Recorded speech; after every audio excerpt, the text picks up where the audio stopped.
now with added vim and vigour, it's ALBUMBLE! Sorry, I wasn't past that note about vim or vigour. Well, we've got new equipment, haven't we? Equipment? Yes. Does that mean we're giving up after this? No, we've got a brand new shiny microphone. Yes. Which is why we might sound funny, stroke better, stroke worse. We might sound funny. Yeah. So I should just add that we are not going to mention this microphone. Oh shit. Or I meant we're not going to mention the brand or where we purchased it from, because we're not hawking it, because we're not fucking Vogue Williams. Oh yes. Are we? So, Vogue. Yeah, we're not. We're not here to sell things. We're just saying we might sound a little bit better than we do. Yes. I mean, obviously the content will still be absolute drivel. Yes, but, there's nothing we can do about that.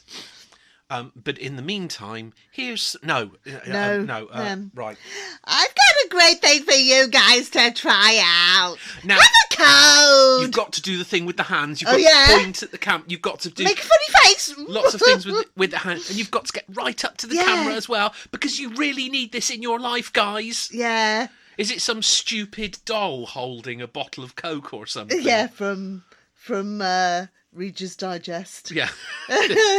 Have you been on the Reader's Digest prize draw this year? It's a Royal Mint racist £3 coin with. Do you have the Winston Churchill puts it up the darkies £9 note? It's available exclusively from the Fash Mint. Yeah. And that is not a herb company by John Fashanu either.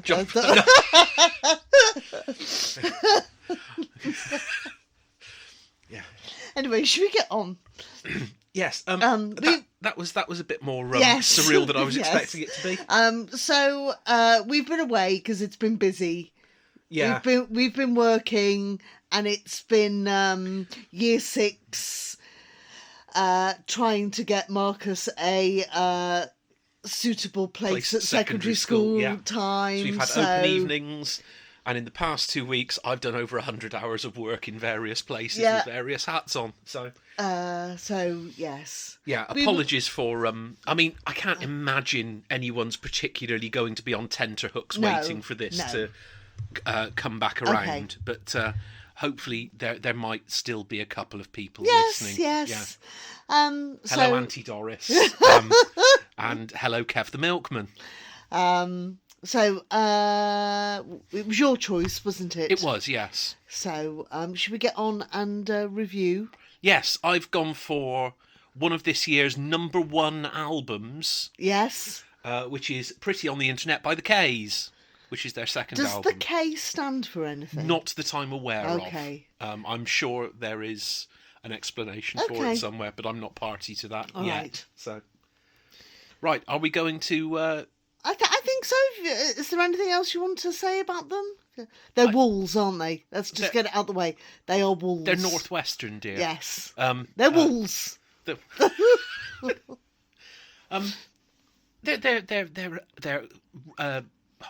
oh God, I've got the gibber going there. They are a Northwestern band, is how they're always referred to. So because they don't want to offend one side or the other, you see. No.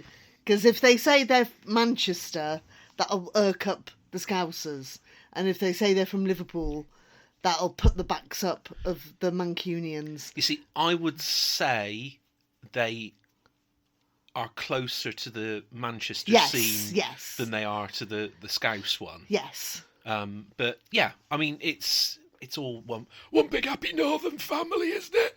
No.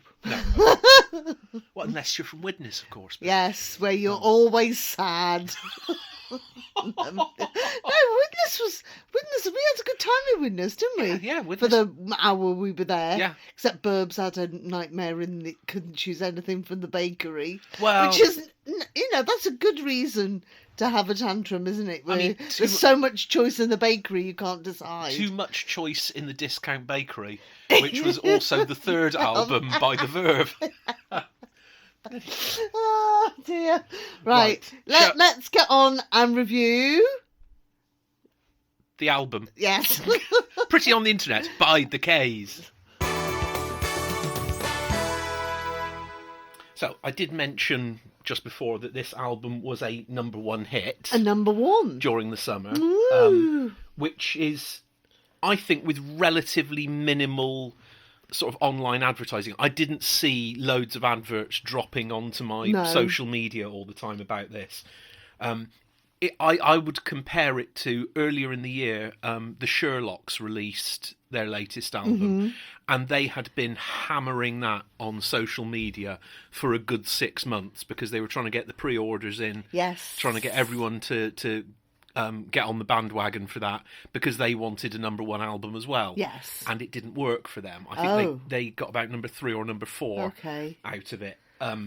So I think this demonstrates that they've got a pretty solid fan base behind them. What I will also mention is they've got obviously a very willing record label behind them on Lab Records, which is an indie label from Manchester. They've released this album now. There are 3 different CDs and 6 different LPs you can have this on in a variety of colours. Pretty much everyone has got a different cover as well. Oh gosh! So if you are the completist, there is a lot to be milked for. But I mean, what is interesting is none of it is particularly expensive. Okay. Even the sort of the die cut sleeve vinyl and things like that, you're only looking at £25 for that. All right. So we are not looking in the way of Taylor Swift going out and milking her fans £50 for an album each time. So if you are the completist about it, it's not the most expensive of bands to be wanting to do that about, unless of course you want to go and collect some of their earlier singles, which are now absolute rocking horse done. Right, okay. Because they are just not to be found anywhere, and when they do come up, they're over £200 for some of them. So, Okay. This album came out, it was barely 15 months after their debut album. Okay. Although they have been recording and releasing music since 2017. All right, okay. But their first album didn't have a great deal of the older stuff on it. It was sort of a collection from that time. But it's an impressive turnaround to be back out with a second... And I'll be honest, I think pretty solid album within the space of 15 months. I also think, considering... No, that's all right, I'll leave that until the end. So we'll go in and have a wander through the tracks. Yes. Which opens with track 1, Before I Hit the Floor. So this is quite a in-your-face, strong opening. Yeah. There's a lot of that modulating guitar going diddle, diddle, diddle, diddle, diddle, diddle, diddle, all the way through. It sets up the whole kind of... I use the word in inverted commas, happy guitar riff indie type. Yeah. That kind of goes through most of the songs that then come after it. Yes. Although I have to say they do give a lot of space to give things its time. So in this song, I find that the vocal is very prominent. Yeah. But in other songs, the guitar will be prominent, or the bass will be prominent, or there'll be a long instrumental. Yeah. So that everything is given its time to shine. They're well structured, aren't they? Yes. Yes. I'd also say that the lyrics in particular kind of set up more themes. I know we do bang on about this podcast about, maybe not so much of the podcast, maybe it's just in life, about, oh, poor me, look at me, oh, my life, oh, that. Now, in fairness, there is a bit of that. Yeah. But it's not done it's done in a very plain way. Yeah. It's very I don't want to use the word relatable, but it's not done in a twee way. No. It's not done in a kind of... I don't know what the word is. I find a lot of it feels very sincere. Yes. And it feels believable. It doesn't feel like I'm a very successful pop star writing songs about how terrible everything is for me. I think it's fair to say that they do have two main topics for their songs, which are the sort of internal turmoil and sort of almost introverted stream of consciousness stuff to an extent, and turbulent relationships. There's a bit of also ventures out into observations of personalities around them as well.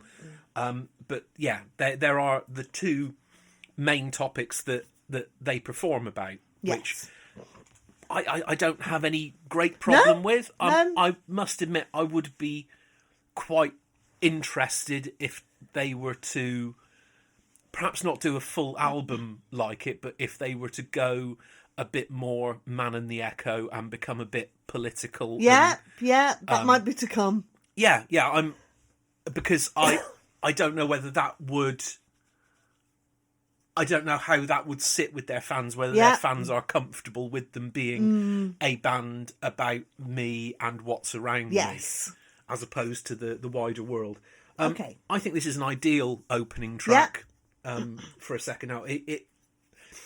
You get the impression early on in this that they have expanded their ambitions from the first album. This sounds like a song for a bigger venue than the songs on the first album were. And it sounds as though there was... I'm trying to remember which group it was. It might have been Catfish and the Bottlemen. Oh, gosh. Indie band who... They said their first album was to fill a room in the back of a pub. Their second album was to fill sort of a working men's club. Then it was to fill... Each album was progressively getting bigger to fill like a those bigger Russian space. dolls. Yeah. But each album was progressively to get to the back of a bigger space. Yeah. And it feels as though they've got the same sort of mentality on it. There's a lot of songs in this that are more expansive and will go over better in a bigger venue, I think. Yeah. So, lyrically and in terms of vocal delivery, if you liked the first album, you are going to be perfectly at home with this, because this is setting things out in much the same way as they were. So, I don't think that's a problem, because I think that's what their fan base enjoy. So, track 2 is Rat Poison. Yeah. So, again...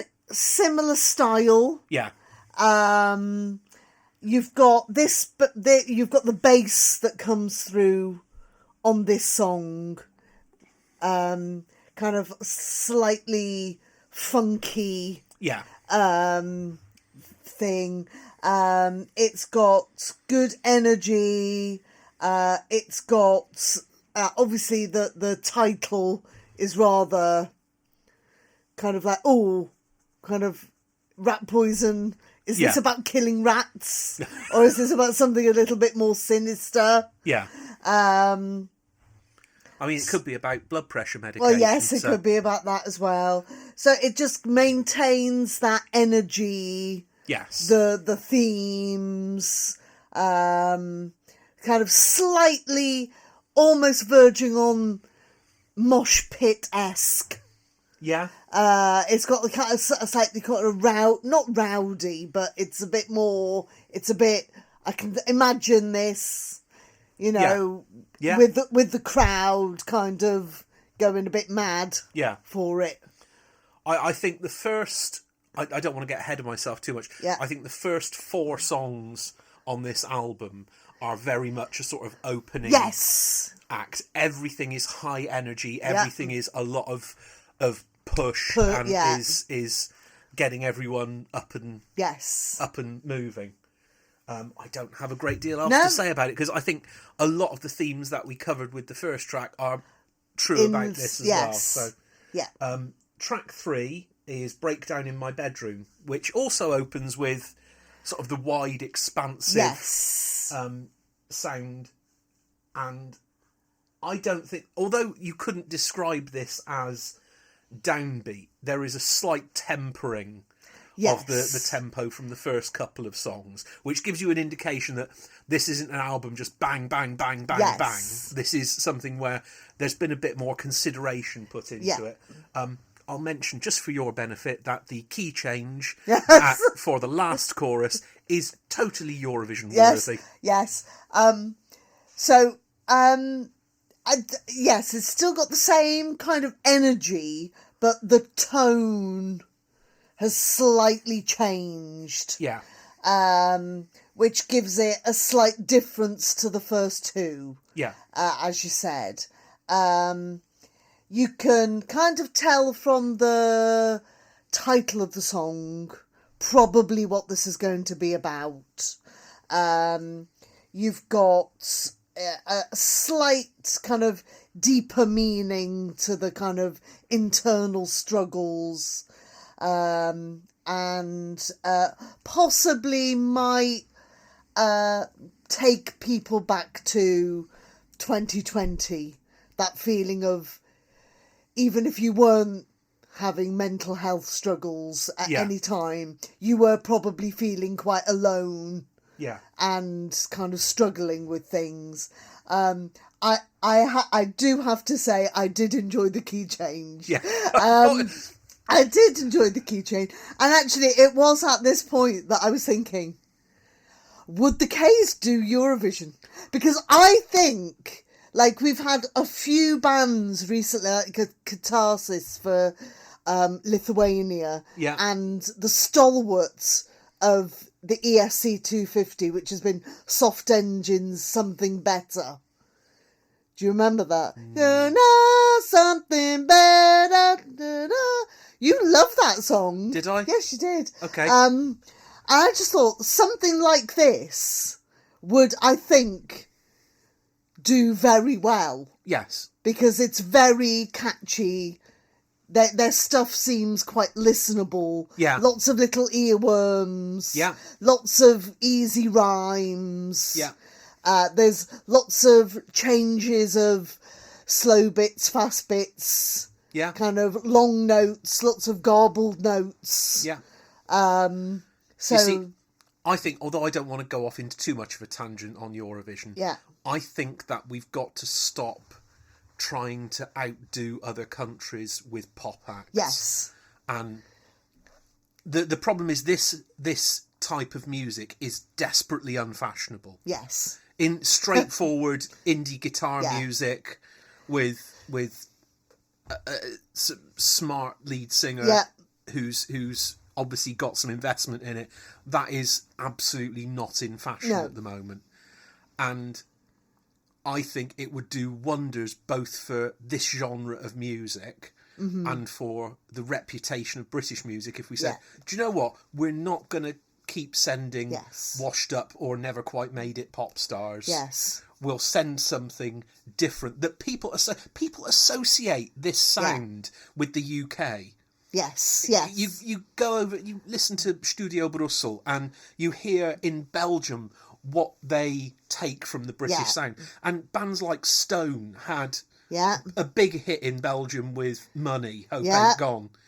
And this, I think there is a demand for this sort of sound around the rest of Europe, because this is what people associate with the UK. Yeah. But anyway, we'll move on. Yeah.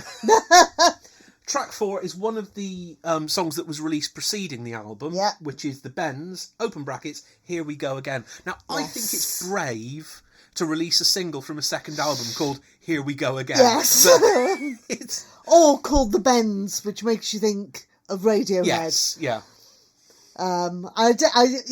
Somebody might go, oh, is this some kind of Radiohead tribute? It's very much not that.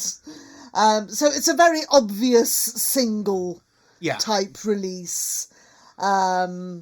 It's very friendly to listen to, but if you actually sit and read and listen to the words, some of it is quite, I don't want to say painful, but it is quite punchy. It doesn't come from a place that's all cupcakes and unicorns, does it? Which I like, because that, I think, is going back into what people get into with this. Yeah. Because it does feel genuine. Yeah. And it does feel sincere. And it's not all gloss. Yes. And there's some grit and some reality about it as well. Yeah. Which I think is what keeps them a lot of their fans. So, anything more on that one? Or are you... No, I just think it's, it goes back to the beginning two songs. Yeah. With the kind of relentless kind of full on beat. Yeah. And then lots of like little earwormy bits. Yeah. As well. And a telephone call. Yeah. Or some kind of answer phone message. Yeah. Halfway through. I'm not quite sure which one it is. Track 5 is Helen O.I., which is the first ballad on the album. But it still sounds like them. He's still got a lot of the vocal tricks that he uses in his delivery, which I think work really, really nicely in a slower setting as well.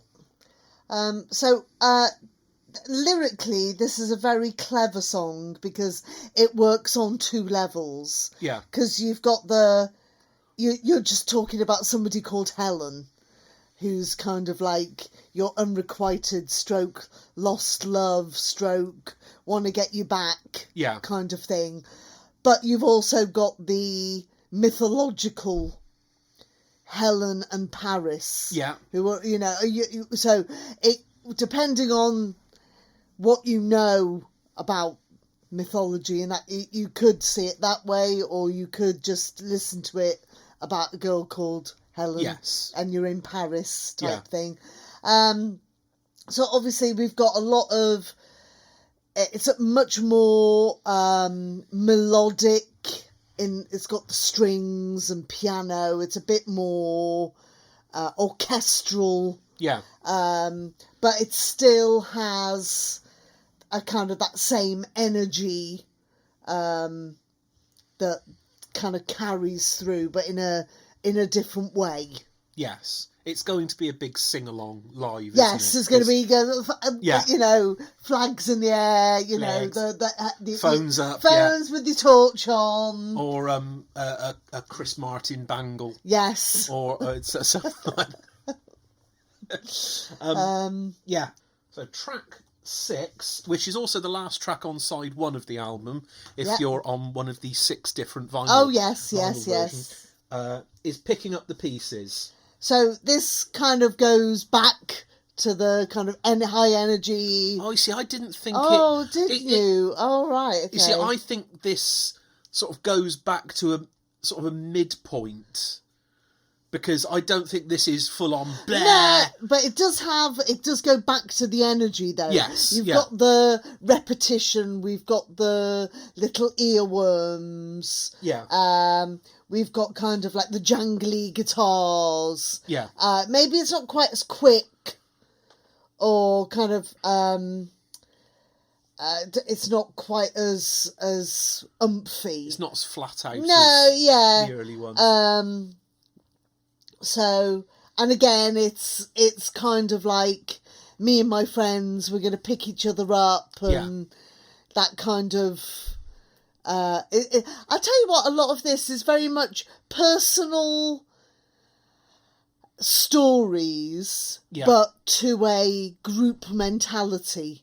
I can imagine, like, I'm talking to you about a thing, maybe not with a lot of detail, but you will understand. Yeah. You will be able to apply this to something that's happened to you. Yeah. Because I haven't talked about what I'm talking about, like with direct intimacy and detail, that you can take those things away.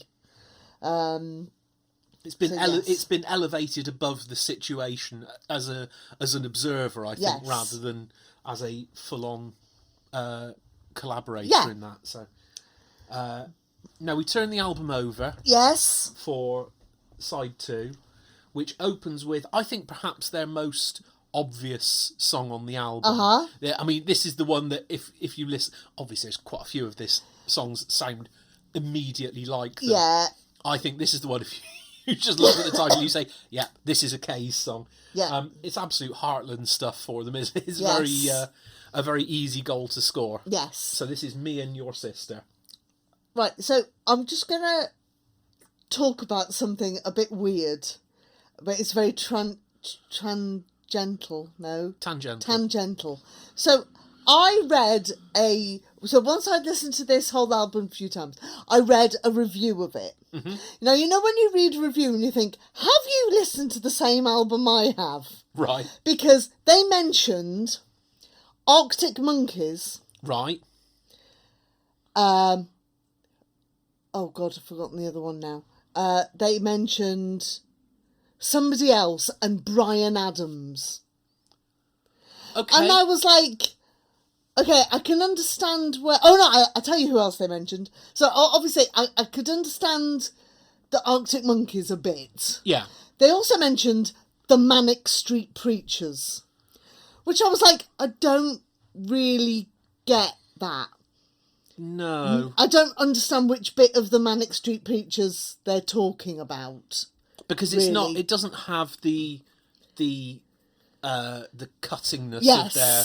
That is quite political, 90s stuff, isn't yeah. it? So, I wrote, when I read this whole album, when I listened to this whole album, I wrote, Phoenix meets Panic at the Disco. Oh, okay. What? Which era of Panic at the Disco? The very early stuff. Oh, okay. But because when he does his really quick bits... Yeah.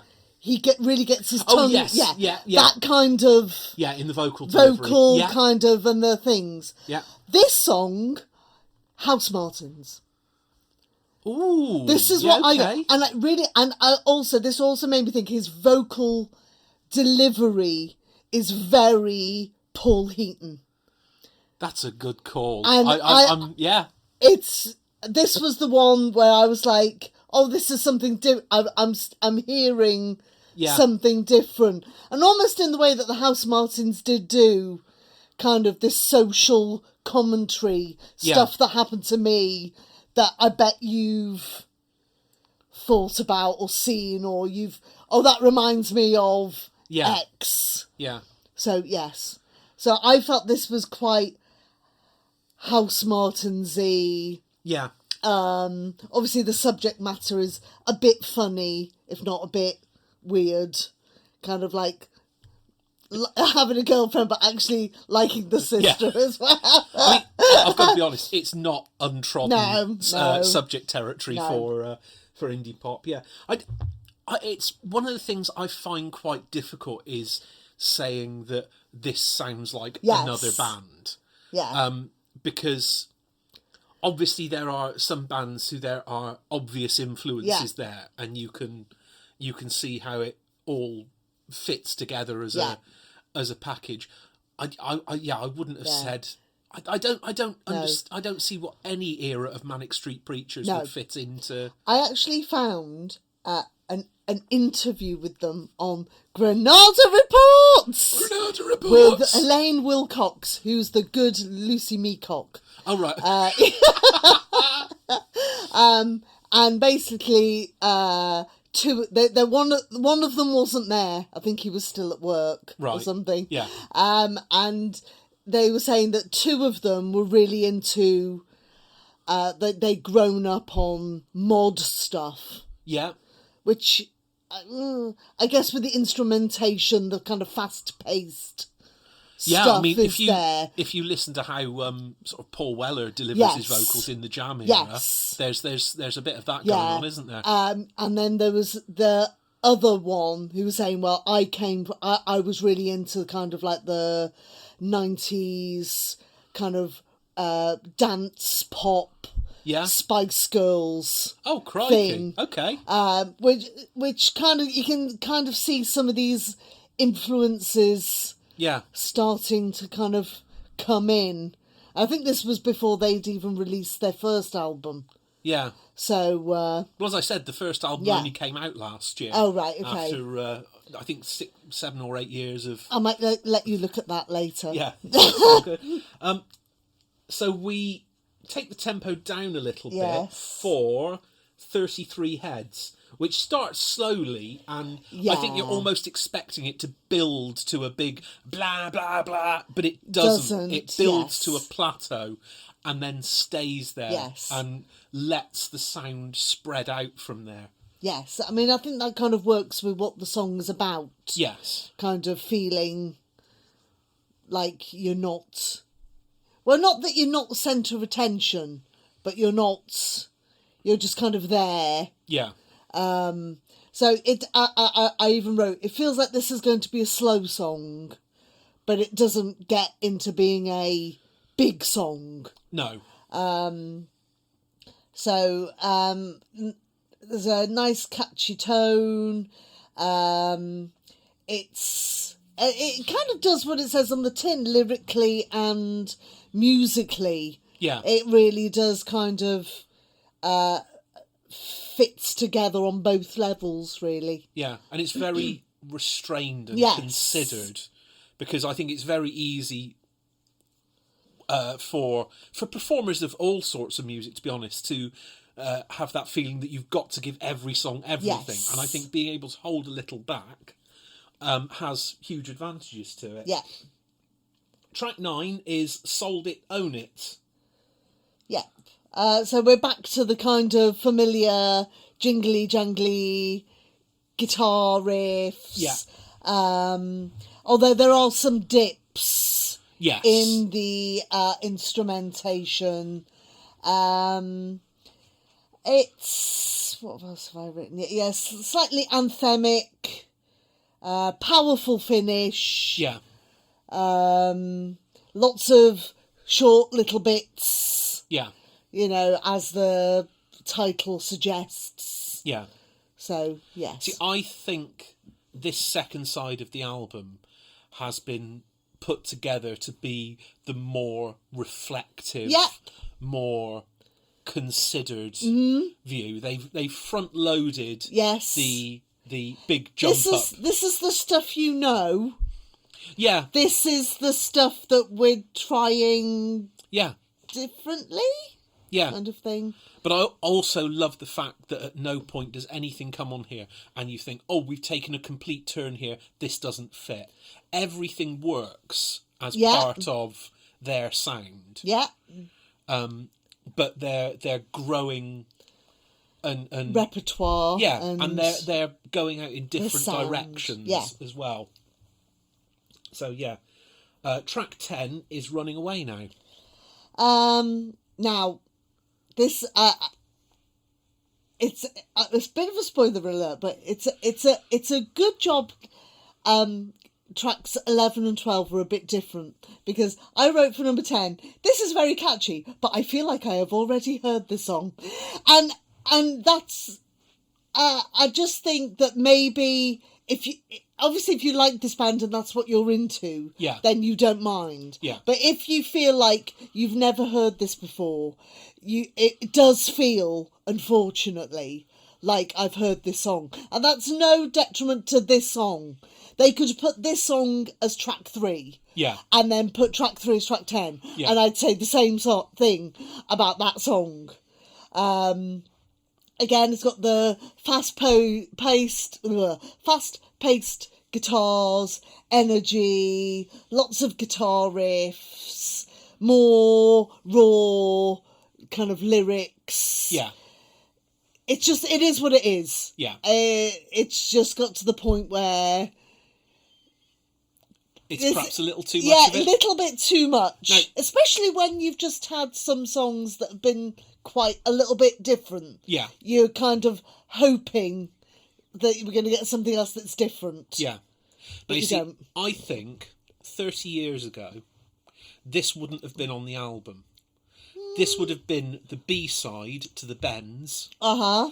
And would have been that song that becomes the sort of the mythical, oh my God, do you remember that B-side? That was amazing. And I think it's because of where it's positioned that you're possibly going, oh, do you know what? This is a little bit... I don't even want to say by numbers because it sounds damning, and it's not intentional. No. I found it really difficult to write anything. Yeah, exactly, because you've said it all, haven't you? Because there's nothing. Unfortunately, there's nothing much that's new. No, we've started with the big. I almost want to say stadium-y stuff. I think we're possibly concert hall level stuff. Yeah. And thrown all that out there, and as it sounds as though we're moving in a different way, all of a sudden we're back and which is why again. I probably thought I've already heard this. Yeah, because I've had me palate cleanser. Yeah, and now I've been given the same, what looks like the same dish I had 2 courses ago. Yeah, and I'm like, I don't really know. But it's not. But that's not to say it's a bad song. No, it's just. There's nothing. It feels a little say. bit out of place. Yes. So track 11 is Gravestone, which sounds huge to me. Yes. It has. I don't know whether it's the atmospherics and how it's built, but I'll give a little bit of a forewarning that I think these last 2 songs work really well together. Yes. As a sort of, these are big room. Yes. Sing-alongy sort of songs. Yes.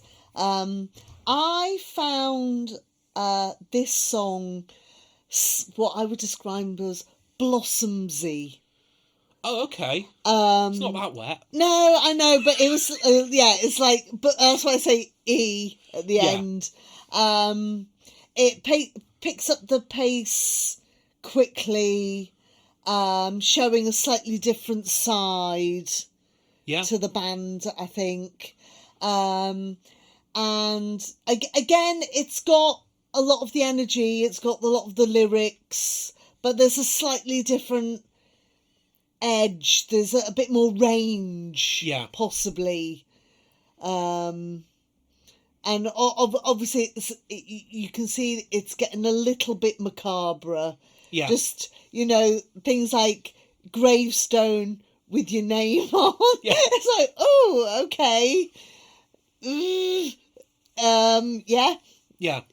But I think it's also entering that fact that it's not all about the here and now. No. There is also some reflection going on. Yes. Which is evident as well. I think that leads very perfectly into track 12 as well. Which is Perfect Haunting. Mm-hmm. I think it was I think it's a fairly obvious choice. It's also a fairly bold choice to finish the album with this sort of lilting ballad. Although I don't know where else on the album it would have fitted. Yeah. I'd like to hear how this would work live. Yes. Because I'm guessing they wouldn't have all the strings. No. And the other instrumentation with it live, whether they have that on a backing track as well. But I could imagine that this would be another proper lighters up or phones up, Chris Martin bracelet moment. That would go down really well. I'm gonna kind of repeat what you just said, but I'm going to think of it in a different way. You said that this was quite a bold way to end. Yeah. I found this a very odd way to end. Okay. I found after all that energy and all that but then again, where else would you put it? That's the problem. The only other place you put it is the last track on side one. Which then, of course, if you're listening to it on digital or on CD, doesn't make any sense. No. Because in the middle it all comes down. Yes. You see, I think leaving the album on a note of calm, I think is possibly. I think is quite a good way of doing it. If she was still alive, I would have liked to have seen Kirsty MacColl tell the K's. Because I was listening to another podcast where they were saying the best thing about Kirsty MacColl was how many bands' track listings she influenced. Yeah. So I think whether she would put it in this way, I don't know, because again, I don't know where else apart from Last. No, this would come up. So it's a very individual song, a slightly, I'd almost say, almost verging on country-esque. Ooh, okay. I could imagine if they had some more fiddles, some Celtic fiddles, it would be Mike Denver's new song. Oh God, no! Don't wish that on No. But obviously this then is another one where the singer has their moment to really show off their vocals. And again, it's how I could imagine him and Paul Heaton doing a little song off, because this does actually sound like more like a Beautiful South possibly than a... Oh, I don't know. The first House Martins album, which I listened to a lot. It was one of the first albums I bought for myself. The slower songs on that, where Paul Heaton really gets space to... Whoop, sorry about that. Where Paul Heaton really gets space to deliver it exactly how he wants to.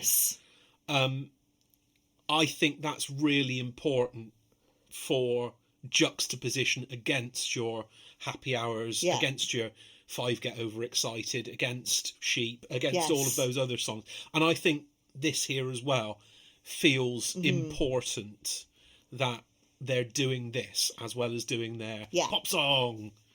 I wonder if they're going to do more like this in the next album. What's going to pop up next time? Is it going to be a bit slower, a bit more acoustic? What do you know? I know we don't know, but no.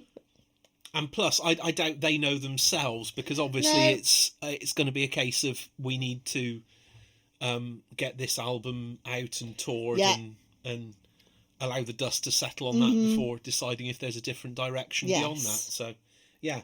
Right, that brings us to the end. So we'll see you the other side of this. So that was Pretty on the Internet by the K's, or at least what we thought about it. That brings us to any overall thoughts about the album. I mean, obviously I had a relatively high amount of investment in there. I enjoyed their first album as well. I take it, obviously you said it got to number 1 in the albums. Yeah. I take it that we don't have singles traction. Their stuff isn't singles. This is something that I wanted to come on to. Okay. Because I just find it a bit weird that you have this band who have a number 1 album. Yeah. But we've never heard of any of the songs. No. And I find it ridiculous that we have bands like this who are producing really good, well put together indie pop. Yeah. And yet they don't get any airplay on the radio. No. This, if you look at where this should sit in the landscape, this should not be outside the... I mean, they do get a bit of play on specialist shows and things like that. But they should be getting... I mean, surely this isn't outside the realms of something that should be on Six Music. Yeah. The problem is that Six Music now seems to hate indie guitar music. So what do they play then? They've got to play sort of earnest stuff. Six Music is so far up its own arse these days, and is such a joyless space that I find it really quite painful. I mean, it shouldn't be outside of the scope of daytime Radio 1. No. Because I don't know whether their demographic perhaps skews a bit old for Radio 1, or perhaps it's the fact that the Radio 1 core audience is constantly being spoon-fed this sort of mechanical electro drivel, that there isn't room for anything else. No. Honestly, is it really that far outside the realms of Radio 2? Well, no, to be fair. If it is skewing old, then why is it not up there? But then, I mean, we can also start looking at the commercial stations as well. This should be prime Radio X territory. Yes. Can I also say I could imagine these being like on Radio City? Yeah. all the time if we still had local stations. Fair point. I mean, the only place on Radio X that they seem to get any sort of traction is with John Kennedy's show, the Exposure Show. Now, I get really annoyed by how much stuff doesn't make it beyond the Exposure introducing show on Radio X into the main daytime playlist, because there is so much churn of the same 30 indie records from the 1990s and the early 2000s, and it's got to a point where that station to me ceases to be tangible now, because I cannot listen to that during the day where they're just churning out all the same stuff over and over again. And a band like this should be getting a lot of plays on there, should be getting a lot of love, and I think would go down really well with the audience. But there's just absolutely no effort being made, because all the advertisers just like us to keep playing Oasis. That's imaginative. And the only record the Futureheads ever released was Hounds of Love. And the only record that Reverend and the Makers ever released was Heavyweight Champion of the World. Yes. So, anyway, that's just my little state of the nation thing. Yeah. And honestly, there is room, I think, for a modern guitar pop station out there. But anyway. Right.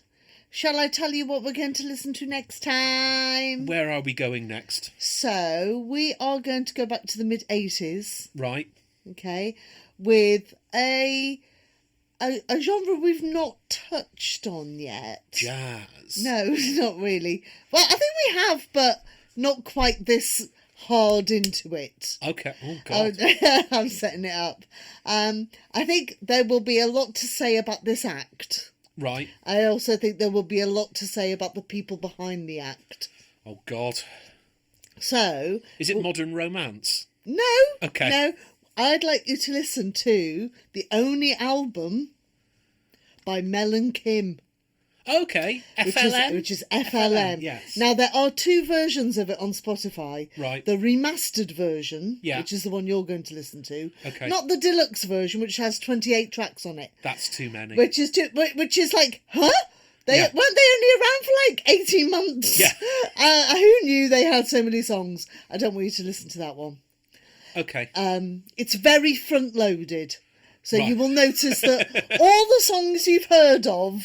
Right. And then the songs you haven't heard of. Okay. Yes. It's the usual Pete Waterman job, is it? Yes. Right. Okay.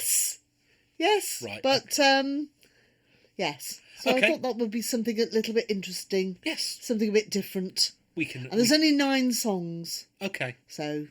I like the way that you're selling brevity to me as a selling point these days. Yeah, but they're very long. Okay. Songs were in the 80s, weren't they? Most songs were like 4 minutes. Yeah, I think there were some with proper intros and outros. Yeah. Although with it being a PWL intro, it's yes. We know exactly what that intro will be, don't we? So yeah. Okay, we will be reviewing that in the next episode, which you can wrap your ears around in a few weeks' time. Yes, you can find us at ALBUMBLE on places. Search for us in your podcast place of choice. Or on the notice board at your local newsagent. Yes, or the pulley off thing on the lamppost. Or the classified ads in I think you said the classified results on Final Score. That'd be good. We could do like a sponsor thing. If the BBC weren't so like anti advertising, you could have like, just FA Cup albumble.podbean.co.uk. Okay. Right, well there you go. That's where you look for us, apparently. Yes. Or we're on the classifieds page of the Lid Inquirer. Oh, definitely. Yeah, they will write about any old shit. Yeah. So join us next time for that. Goodbye. Bye-bye.